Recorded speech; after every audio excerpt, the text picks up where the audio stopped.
Assalamualaikum warahmatullahi wabarakatuh. Perkenalkan, nama saya Clara Galuh Pratiwi dengan nomor Stanbook A40 12 12 52 angkatan 2021 prodi PGSD kelas E. Baik, di sini saya akan menjelaskan bagian dan fungsi yang terdapat pada menu referensi pada Microsoft Word. Yang pertama, table of contents. Fungsi table of content yang terdapat pada menu referensi digunakan untuk membuat daftar isi dari garis besar isi dokumen. Table of contents adalah sebuah perintah untuk membuat tabel daftar isi secara otomatis maupun manual. Kedua, add text.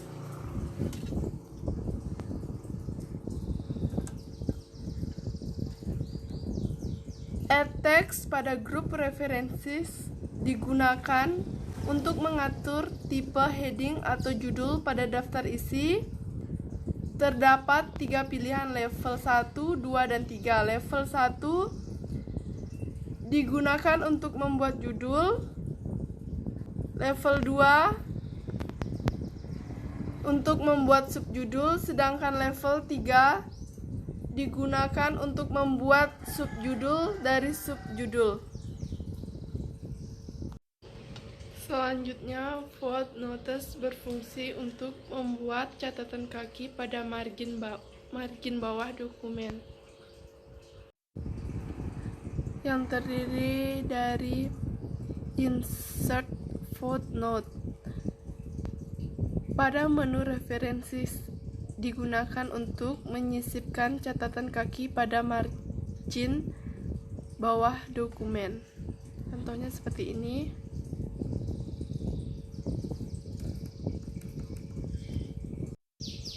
Insert add note berfungsi untuk memasukkan kutipan, sumber, maupun penulis pada teks yang kita pilih.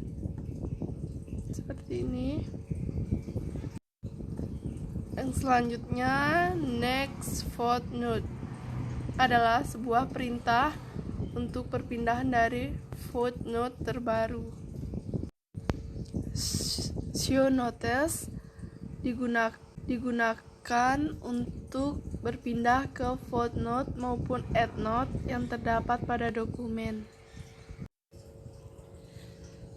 Citation and bibliography berfungsi untuk membuat kutipan, sumber, dan bibliografi yang terdapat dalam dokumen.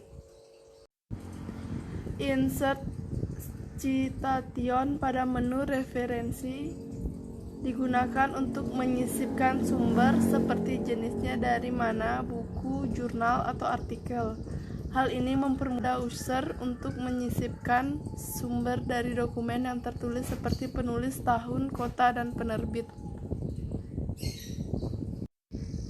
Manage sources adalah perintah untuk manajemen sumber referensi yang telah kita buat, termasuk menghapus, mengedit, dan menduplikatkannya.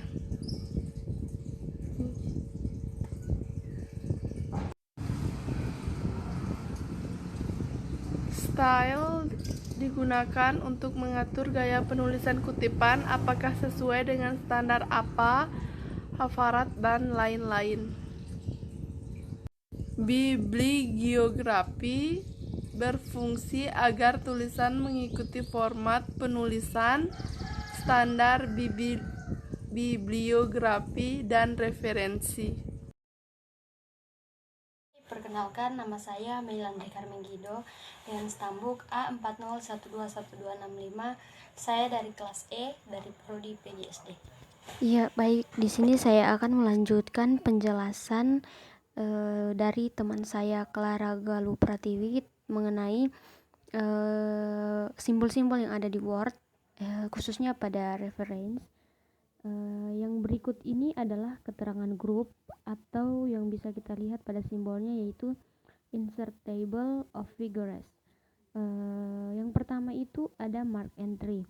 Mark entry sendiri berfungsi untuk memberikan tanda dan masukan atau sumber dalam dokumen. Yang kedua itu ada insert index. Nah, insert index ini berfungsi untuk menambahkan indeks atau daftar kata dalam dokumen. Kemudian ada update index. Update index ini sendiri berfungsi untuk daftar kata dan indeks yang ada. Yang kemudian ada cross reference, bekerja untuk menambahkan referensi secara cepat dengan referensi yang sudah tercatat atau yang telah ada. Istilah referensi silang disebut dengan referensi silang. Kemudian ada index group. Yang biasa kita lihat pada simbolnya yaitu insert index. Nah, yang pertama itu ada mark entry, juga bekerja untuk memberikan tanda terhadap masukan atau sumber dalam dokumen. Yang kedua itu ada insert index, berfungsi untuk menambahkan indeks atau daftar kata dalam dokumen. Kemudian itu ada update index, berfungsi untuk daftar kata dan indeks. Kemudian ada table kelompok otoritas. Table kelompok otoritas atau pada simbolnya dapat kita lihat ini tertulis insert table of authorities. Nah, yang pertama itu ada mark citation work to work, works to work, and mengelola teks yang sudah dipilih memanfaatkan perintah terhadap di mark citation.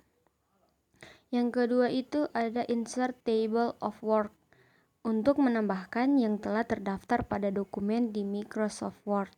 Yang ketiga, update table, bekerja untuk memperbaiki daftar yang telah disinkronkan dengan berita terkini. Itulah beberapa penjelasan mengenai beberapa simbol yang ada di Word, khususnya pada reference. Kurang dan lebihnya kami mohon maaf. Wabillahi taufiq wa hidayah. Wassalamualaikum warahmatullahi wabarakatuh.